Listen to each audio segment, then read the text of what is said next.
नमस्कार बच्चों, मैं फिर उपस्थित हूँ आपके समक्ष अगले पाठ को लेकर।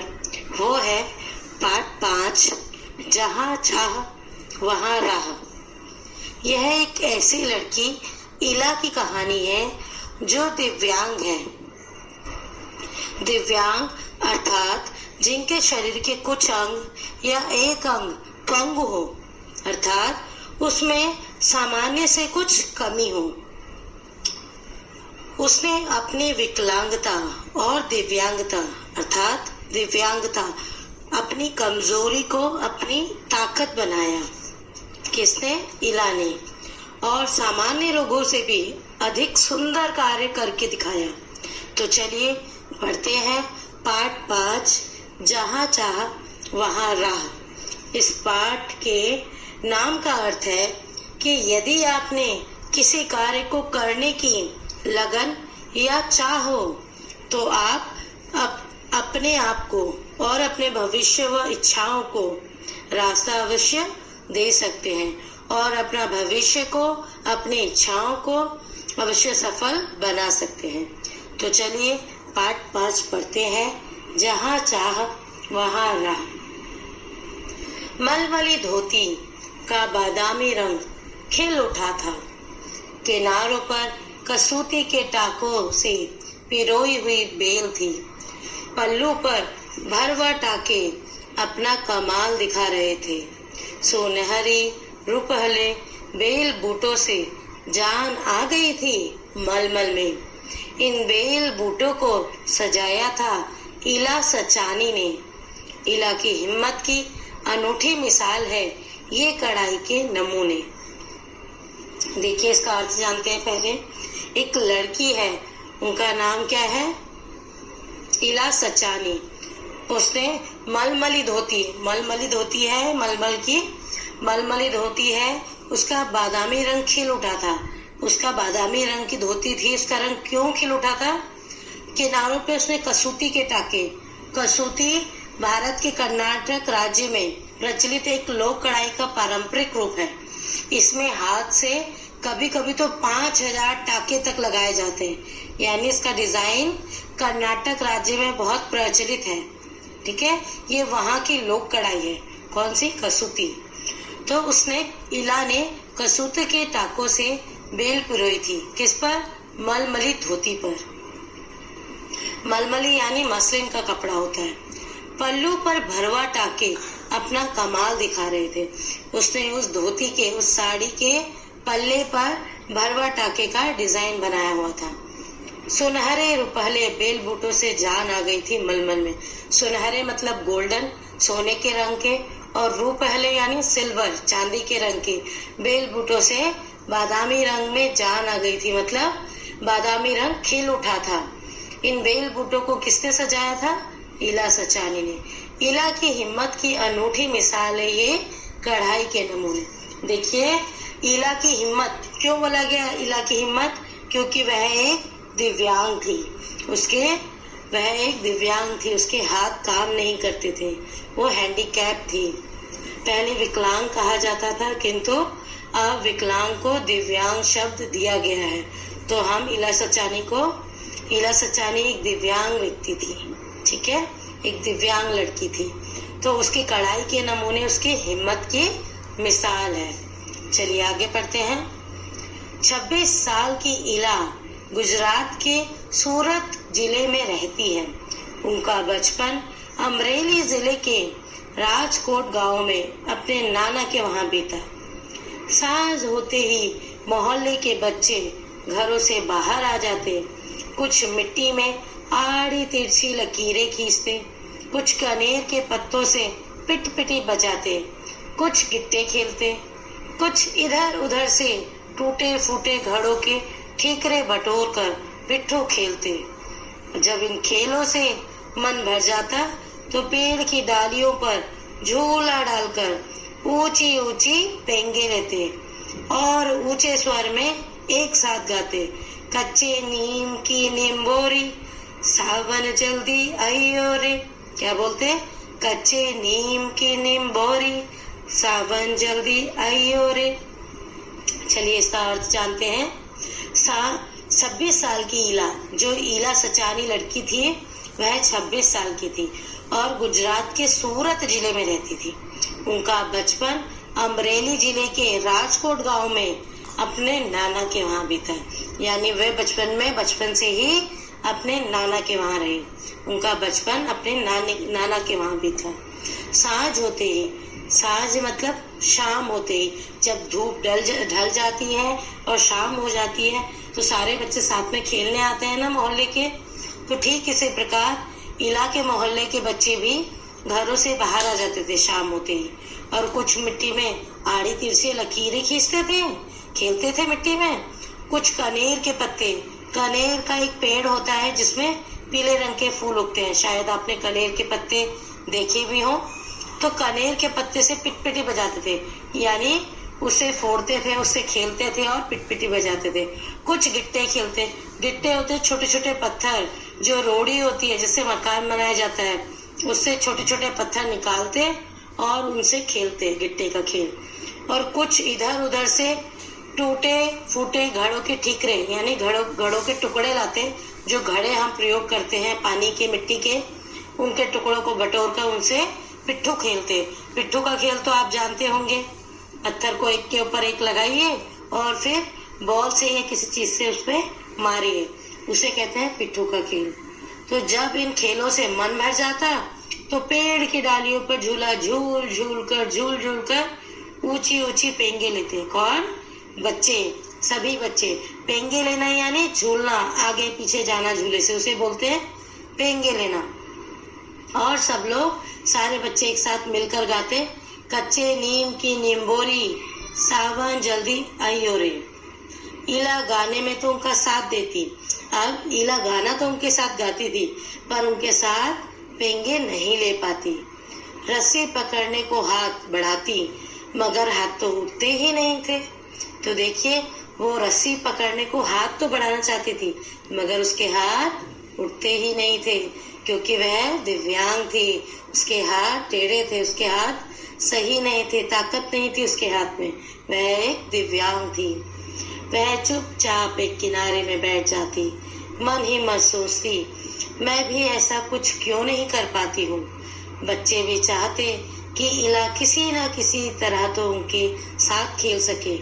कभी कभार वह पकड़म पकड़ाई और विष अमृत के खेल में शामिल हो जाती, साथियों के साथ जमकर दौड़ती, मगर जब धप्पा करने की बारी आती तो फिर निराश हो जाती। हाथ ही नहीं उठेंगे तो धप्पा कैसे देगी। वह बहुत कोशिश करती, पर उसके हाथों ने तो जैसे उसका साथ न देने की ठान रखी हो। इला ने अपने हाथों की इस जिद को एक चुनौती माना। देखिए, जब इला खेलती थी अपने दोस्तों के साथ तो वह उनके साथ मिलकर गाना तो गा लेती थी, लेकिन उनके साथ खेल नहीं पाती थी। कभी कभार पकड़म पकड़ाई और विष अमृत के खेल में शामिल हो जाती थी, उनके साथ जमकर दौड़ती थी, लेकिन जब धप्पा करना होता था, धप्पा करते वक्त तो हाथ से पकड़कर धप्पा करना होता है, किंतु उसके हाथ ही ठीक नहीं थे, उसके हाथों में जान ही नहीं थी, तो वह धप्पा भी नहीं कर पाती थी। पर इला ने अपनी इस जिद को अपनी चुनौती माना।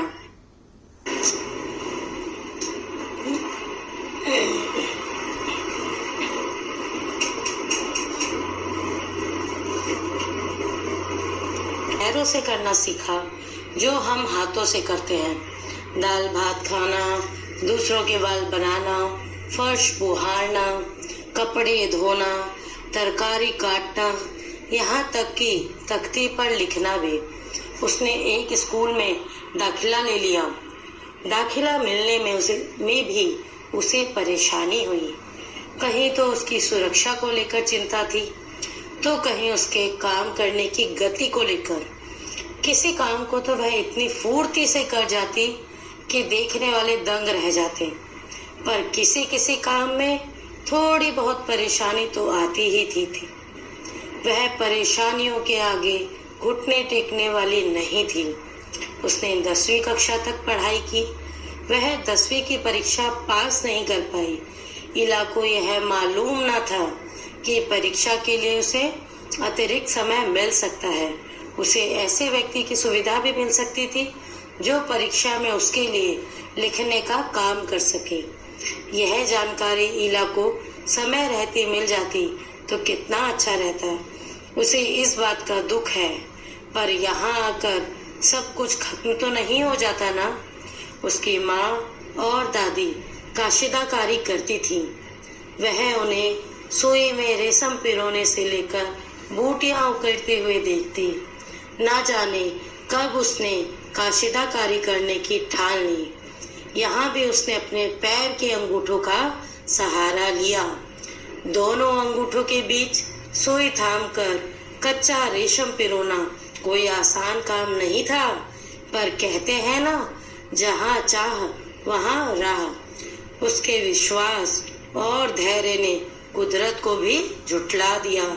15-16 साल की होते होते इला काठियावाड़ी काशीदाकारी में माहिर हो चुकी थी। किस वस्त्र पर किस तरह के नमूने बनाए जाए, कौन से रंगों से नमूना खिल उठेगा और टाके कौन से लगे, यह सब वह समझ गई थी। एक समय ऐसा भी आया, अब उसके द्वारा काढ़े गए परिधानों की प्रदर्शनी लगी। इन परिधानों में काठियावाड़ के साथ साथ लखनऊ और बंगाल भी झलक रहा था। इला ने काठियावाड़ी टाकों के साथ साथ और कई टाके भी इस्तेमाल किए थे। पत्तियों को चिकनकारी से सजाया था, डंडियों को कांथा से उभारा था, पशु पक्षियों की ज्यामितीय आकृतियों को कसूती और जंजीर से उठा रखा था। पारंपरिक डिजाइनों में यह नवीनता सभी को बहुत भाई। इला के पांव अब रुकते नहीं हैं। आंखों में चमक, होठों पर मुस्कान और अनूठा विश्वास लिए वह एक सुनहरी रुपहली बुटिया उकेरते थकती नहीं है। तो देखिए, इसका अर्थ जानते हैं। जब इला ने अपने हाथों की जिद, कौन सी जिद कि उसके हाथ उठते नहीं थे, उसके हाथों में ताकत नहीं थी, उसे एक चुनौती माना और अपने पैरों से हाथों का सारा काम करना सीखा। जैसे दाल भात खाना, दाल भात, भात कहते हैं चावल को, जो चावल पकाते हैं ना, जब वो पक जाता है तो भात बन जाता है। दूसरों के बाल बनाना, फर्श बुहारना, बुहारना यानी साफ करना, फर्श साफ करना, पोछा लगाना यानी कपड़े धोना, तरकारी काटना, तरकारी यानी सब्जी काटना, यहाँ तक कि तख्ती, तख्ती क्या होती है, स्लेट जिस पर आप लिखते हो, तख्ती पर लिखना भी, वह सब उसने अपने पैरों से करना सीखा। और उसने एक स्कूल में दाखिला ले लिया है, मिशन ले लिया। दाखिला मिलने से उसे काफी परेशानी भी हुई, क्योंकि कहीं तो उसकी सुरक्षा को लेकर चिंता थी कि दिव्यांग है, इसको कौन लेकर जाएगा, कौन छोड़कर जाएगा स्कूल, या हम कैसे इसकी सुरक्षा का ध्यान रखेंगे। तो विद्यालय वालों ने उसे दाखिला नहीं दिया। तो कहीं उसके काम करने की गति को लेकर परेशानी हुई। कुछ काम तो वह फटाफट कर लेती थी कि देखने वाले उसे दंग रह जाए देखकर, लेकिन कुछ काम वह उतनी फुर्ती से नहीं कर पाती थी। लेकिन वह परेशानियों के आगे घुटने टेकने वाली नहीं थी। उसने 10वीं कक्षा तक पढ़ाई की और वह 10वीं की परीक्षा पर पास नहीं कर पाई, क्योंकि इला को यह मालूम नहीं था कि सरकार ने दिव्यांग व्यक्तियों को पढ़ने के लिए और पेपर देने के लिए, परीक्षा देने के लिए अतिरिक्त समय का प्रावधान किया हुआ है, और वह चाहे तो दिव्यांग होने के नाते अपना पेपर किसी और से भी लिखवा सकती थी। लेकिन यह सब इला को मालूम नहीं था, जिसके कारण उसे जानकारी नहीं मिल पाई और समय रहते वह 10वीं पास नहीं कर पाए। पर यहाँ आकर सब कुछ खत्म तो नहीं हो जाता ना। वह बहुत हिम्मत वाली थी और उसने हार नहीं मानी, और वह रोज अपनी माँ और दादी को कशीदाकारी करती देखती थी। कशीदाकारी मतलब कढ़ाई करते हुए। वह उन्हें सुई में रेशम के धागे को पिरोते हुए देखती थी।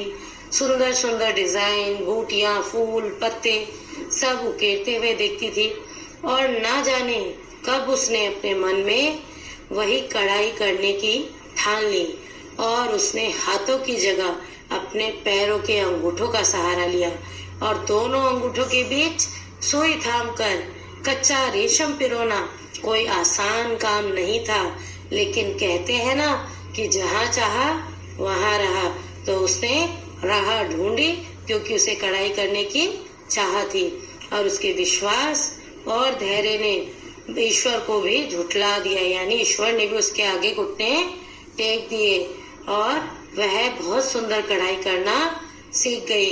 और 15-16 साल की होते होते इला काठियावाड़ी कशीदाकारी, काठियावाड़ी क्या होता है, गुजरात की एक कला है, कढ़ाई है, काठियावाड़ी कढ़ाई, उसमें वो माहिर हो चुकी थी। उसने वस्त्रों पर बहुत सुंदर सुंदर नमूने बनाए और उसे यह भी मालूम था कि कौन से रंग पर कौन सा डिजाइन खिलेगा, कौन सा टाका अच्छा लगेगा, वह सब जान चुकी थी। और एक समय तो ऐसा आया कि उसके काढ़े गए परिधान यानी कढ़ाई किए हुए वस्त्रों की प्रदर्शनी लगी, एग्जीबिशन लगा।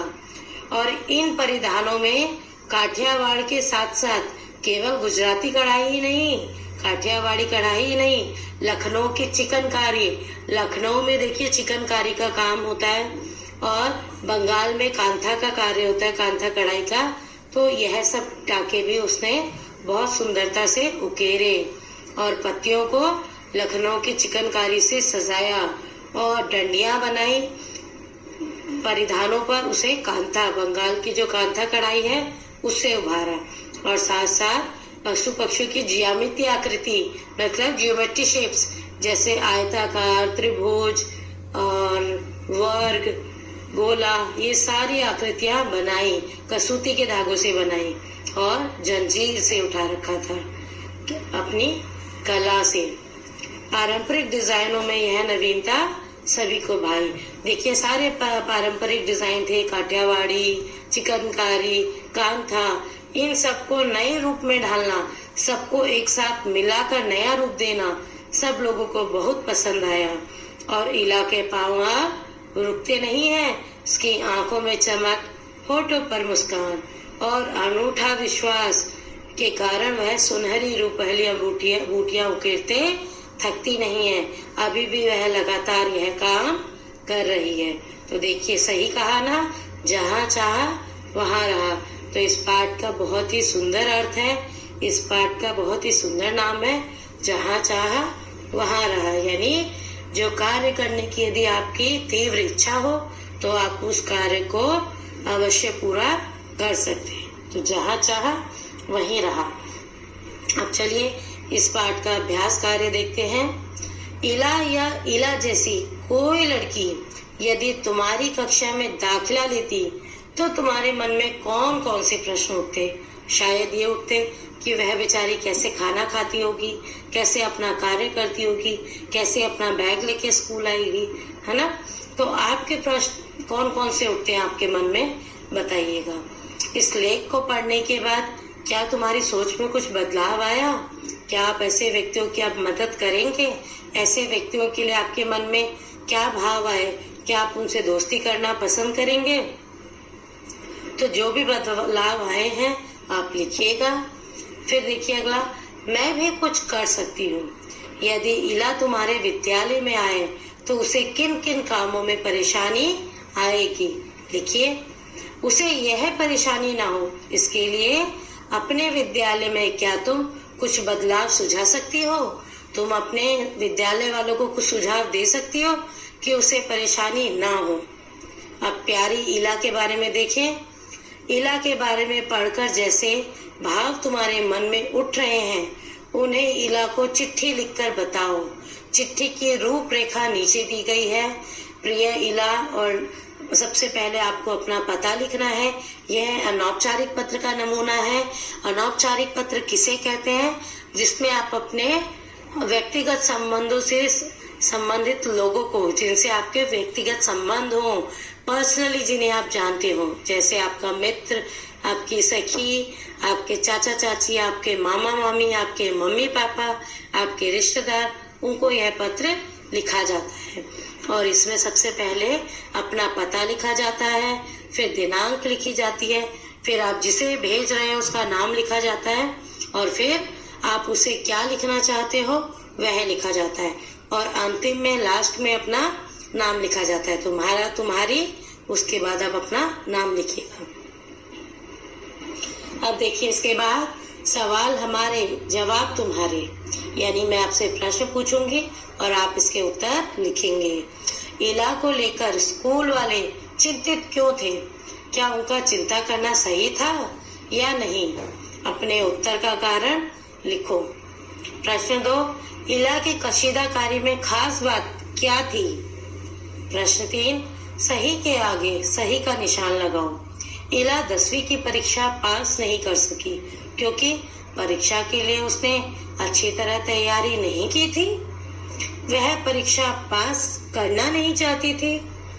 लिखने की गति धीमी होने के कारण वह प्रश्न पत्र पूरे नहीं कर पाती थी, या फिर उसको पढ़ाई करना कभी अच्छा लगा ही नहीं। तो बताइएगा और लिखिएगा। क्या इला अपने पैर के अंगूठे से कुछ भी करना सीख पाती अगर उसके आसपास के लोग उसके लिए सभी काम स्वयं कर देते और उसको कुछ करने का मौका नहीं देते? तो क्या वह अपने सारा काम खुद करना सीख पाती? तो लिखिएगा। अब आते हैं हम कशीदाकारी पर, कढ़ाई पर। तो पहला प्रश्न देखिए, पहला का क। इस पाठ में सिलाई कढ़ाई से संबंधित शब्द आए हैं, उनकी सूची बनाओ। अब देखो कि इस पाठ को पढ़कर तुमने कितने नए शब्द सीखे। काफी शब्द आया ना, टाके आया है और कढ़ाई से संबंधित चिकनकारी, कांथा, कशीद, कांथा, बहुत सारे शब्द आए है ना, कसूती। तो आप लिखिएगा। चलिए फिर है ख। नीचे दिए गए सूची में से इन्हीं 2 से संबंधित शब्द संज्ञा और क्रिया दोनों ही इकट्ठा करो। संज्ञा आप लोग जानते हैं, मैंने पिछले पाठ में भी आपको बताया था कि किसी के भी नाम को, किसी भी वस्तु के नाम को संज्ञा बोलते हैं, ठीक है। और क्रिया कोई भी काम करना। तो आपको इनमें से 2 शब्द छांटने हैं। फुटबॉल क्या है? किसी चीज का नाम है या कोई काम करना है? बिल्कुल सही, फुटबॉल संज्ञा है। तो लिखिएगा। और बुनाई, बुनाई यानी कुछ काम करना, बुनाई करना, तो बुनाई क्रिया है। ऐसे ही आप संज्ञा शब्द और क्रिया शब्द इकट्ठा कीजिए, ठीक है। अब देखिए प्रश्न 2। एक सादा रुमाल लो या कपड़ा काटकर एक रुमाल बनाओ छोटा सा। उस पर नीचे दिए गए टाकों में से किसी एक टाके का इस्तेमाल करते हुए बड़ों की मदद से कढ़ाई करो।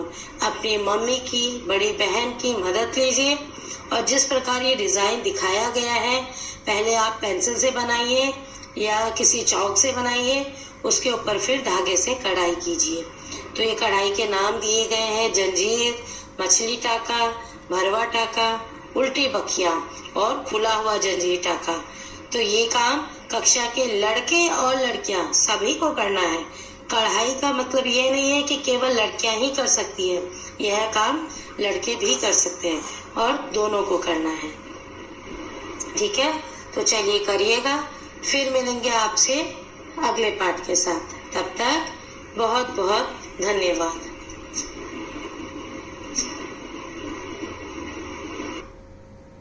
नमस्कार मेरे प्यारे भारतवासी,